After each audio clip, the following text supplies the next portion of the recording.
Good morning, my fellow Malaysians. This is Dr. K N Singh on the 20th of January 2022. A very happy new year to you all, and hopefully, this year will be much better than the last one has been for all Malaysians. Many diverse issues confront us today, and perhaps I can give you my view on a few important ones that confront us today. Right. With regards to Azam Baki's case, our Prime Minister says that the Security Commission has investigated and found nothing. Now, this is clearly the wrong procedure because, according to our federal constitution in Article 145, it clearly states that the Attorney General must investigate and not the Securities Commission. And this must be done the proper way. The police have to investigate and then submit a full report to the AG. This report should be made available to the public for transparency, as the people have a right to know how this decision was reached. This is an institutional process of law, and transparency and protocol must be upheld.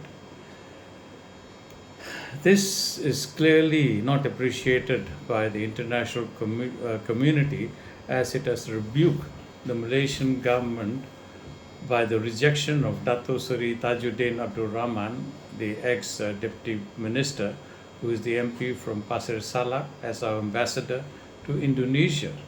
This rejection was made that he had a record of corruption and was deemed unsuitable to be an ambassador by President Jokowi. This was followed by the Swiss government, where they rejected Nasri Aziz, a former minister and the MP from Padang Ringkas. He was appointed the Malaysian ambassador to Switzerland, and this was also rejected, as he also has a history of corruption. I think the international community is trying to teach Malaysians something. Perhaps we should also vet all our future members of parliament and all those who stand for election in the next GE15, and we must reject those who have a criminal record. This actually should be the job of the elections commissions, but they have never exercised this right in the past. Perhaps we as citizens of Malaysia should do this, and those with any past record which is suspect should never be voted into office. It is said that the people get the government they deserve, and this is probably true, because if the people do not come out to vote, as in the last Malacca elections, 33% of the population never came out to vote. Perhaps they were fed up, and this is why the wrong people are elected, and nobody really cares because they think no one is going to do anything. Fortunately, the frogs were taught a lesson for which PKR paid very dearly. We have new faces in the horizon, and the one that stands out most is Syed Siddiq, our MP from Muar. He stands tall as he's a people's man. By registering Muda 18, we have now 4 million new votes that will make a huge difference in our political scene.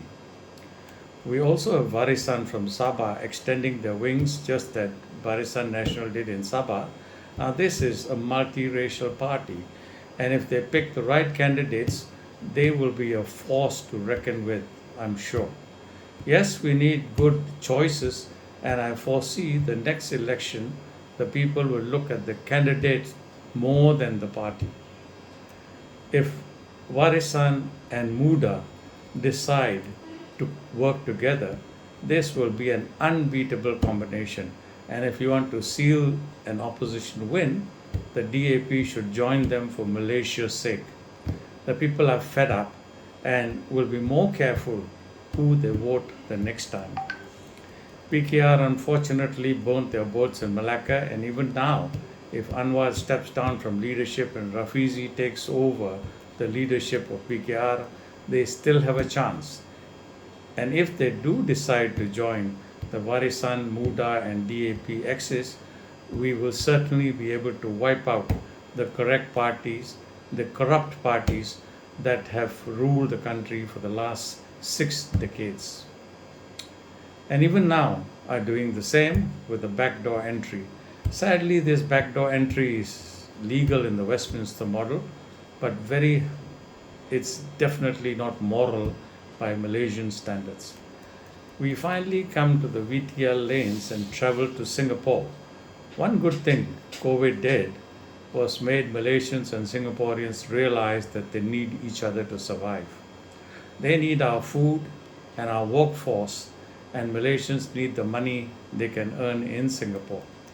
I find it hard to understand why those traveling by bus can be recognized as VTL travel, while when 40 people sit together with no social distancing in the bus, they do not have quarantine, but those who travel by car with all the social distancing and protocol and mask need quarantine for a week on both sides, both Malaysia and Singapore.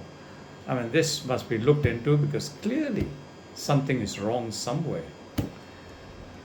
Only Johor has its problems as we are dependent on Singapore as they are on us.